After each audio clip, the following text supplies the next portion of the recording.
जय श्री श्याम। आज मैं आपको आत्मदेव ब्राह्मण और धुंधली की कथा सुनाने जा रही हूँ। तुंगभद्रा नदी के किनारे एक गांव था। वहाँ आत्मदेव नामक एक ब्राह्मण अपनी पत्नी धुंधली के साथ रहता था। आत्मदेव पवित्र था, परंतु धुंधली स्वभाव की क्रूर और झगड़ालू महिला थी। आत्मदेव निसंतान थे। संतान के अभाव में आत्मदेव हमेशा दुखी रहते थे। आत्मदेव ने बहुत प्रयत्न किए औलाद के लिए, परंतु कोई सफलता नहीं मिली। अतः उन्होंने आत्महत्या करने का निश्चय किया। घूमते फिरते रास्ते में नदी का किनारा आया। वहां उसे एक महात्मा मिले।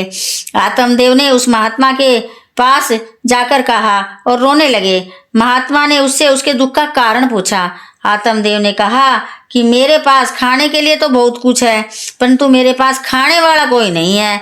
अतः मैं दुखी हूँ, इसलिए मरने की इच्छा से आत्महत्या करने जा रहा हूँ। महात्मा ने कहा, तुम्हें कोई संतान नहीं है, यह तो परमात्मा ने तुम पर कृपा की है, परंतु परिवार न हो तो समझ लो कि ठाकुर जी की तुम्हारे ऊपर बहुत कृपा है। कुछ कराने को तो तुम्हारे भाग्य में है, लिखा ही है, इसलिए तुम्हें कोई संतान नहीं दी। पुत्र तो दुख रूप है। ईश्वर जैसी भी स्थिति में तुम्हें रखे, वैसी स्थिति में संतोष मानकर ईश्वर का स्मरण करना चाहिए। एक बार एकनाथ महाराज विठल नाथ जी के दर्शन करने गए थे।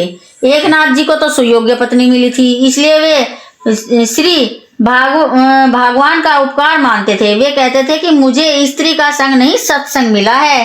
थोड़ी देर बाद उस मंदिर के में भक्त तुकाराम जी दर्शन करने आए। तुकाराम की पत्नी करकसा थी। करकसा पत्नी के लिए भी तुकाराम जी भगवान का धन्यवाद करते थे। वे कहते थे कि भगवान, यदि तुमने मुझे अच्छी और सुंदर पत्नी दी होती तो सारा दिन उसी के पीछे लगा रहता और मैं तुमको भूल जाता। अतः मेरा तो करकसा पत्नी मिलने पर भी भलाई हुआ है। एकनाथ जी को तो अनुकूल पत्नी मिली तो भी उसे आनंद है, और तुकाराम जी को प्रतिकूल मिली तो भी उन्हें आनंद है। दोनों को अपनी अपनी परिस्थिति में संतोष है, भगवान का उपकार मानते हैं। अपनी पत्नी की मृत्यु हुई तो नरसिंह मेहता जी ने भी आनंद मनाया था, और अर्थात अच्छा हुआ कि कुटुंब का झंझट छूट गया। अब तो मैं बड़े सुख से निश्चिंत मन से गोपाल का भजन कर सकूंगा। एक संत की पत्नी अनुकूल थी तो दूसरे की प्रतिकूल, और तीसरे की संसार को छोड़कर चली गई। फिर भी ये तीनों महात्मा अपनी अपनी स्थिति में एकदम संतुष्ट थे। सच्चा वैष्णव वही है जो हर एक परिस्थिति में भगवान की कृपा समझे और मन को शांत और संतुष्ट रखता है। मन को शांत रखना ही सबसे बड़ा पुण्य है। माता और पिता को अपने पुत्र के लिए बहुत चिंता रहती है, परंतु पुत्र ऐष्णा के साथ साथ अनेक वासनाएं भी आती है। पुत्र ऐष्णा के पीछे वितैष्णा और वितैष्णा के पीछे लोकेष्णा जागती है। आत्मदेव ने उस महात्मा से कहा, मुझे पुत्र दो, क्योंकि पुत्र ही पिता को सद्गति देता है। वे महात्मा आत्मदेव को समझाते हैं कि श्रुति भगवती एक स्थान पर कहती है कि पुत्र से मुक्ति नहीं मिलती। वंश के रक्षक के लिए सत्कर्म करो। यदि पुत्र ही सद्गति दे सकता होता तो संसार में प्राय सभी के पुत्र होते। अतः उन सभी को सद्गति मिलनी चाहिए थी। पिता को ऐसी आशा कभी नहीं रखनी चाहिए कि मेरा पुत्र मेरा श्राद्ध करेगा, मेरी सद्गति करेगा। श्राद्ध करने से वह जीव अच्छी योनि में तो जाता है, परंतु ऐसा मत समझो कि वह जन्म मृत्यु के फेरे से छूट जाता है। श्राद्ध और पिंडदान मुक्ति नहीं दिलाते।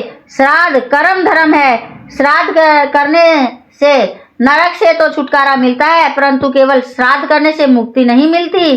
श्राद्ध करने से की मनाही नहीं करते। श्राद्ध करने से पितृगण प्रसन्न होते हैं और आशीर्वाद देते हैं। पिंडदान का सही अर्थ कोई समझता ही नहीं। इस शरीर को पिंड कहते हैं। इसे परमात्मा को अर्पण करना ही पिंडदान है। जीते जी ही अपना पिंडदान क्यों नहीं करते? यही निश्चय करना है कि मुझे अपना जीवन ईश्वर को अर्पण करना है, और उसी प्रकार जीवन को ईश्वर को अर्पण करें। उसी का जीवन सार्थक है और उसी का पिंडदान सच्चा है। अन्यथा यदि केवल आटे के पिंडदान से ही मुक्ति मिल जाती तो ऋषि मुनि ध्यान, योग, तप आदि साधनों का निर्देश करते ही नहीं।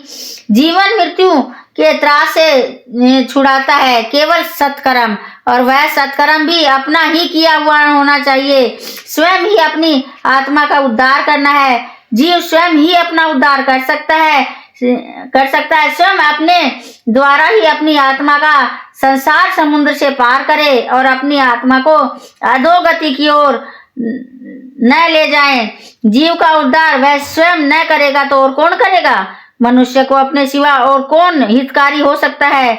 यदि वह स्वयं अपना श्रेय न करेगा तो पुत्र आदि तो करेंगे ही क्यों?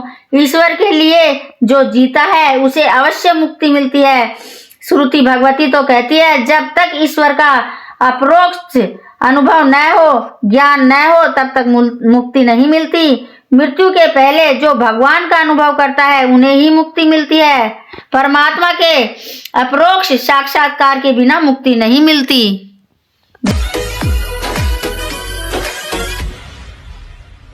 जो केसरी के लाल मेरा छोटा सा ये काम, कि जो केसरी के लाल मेरा छोटा सा ये काम।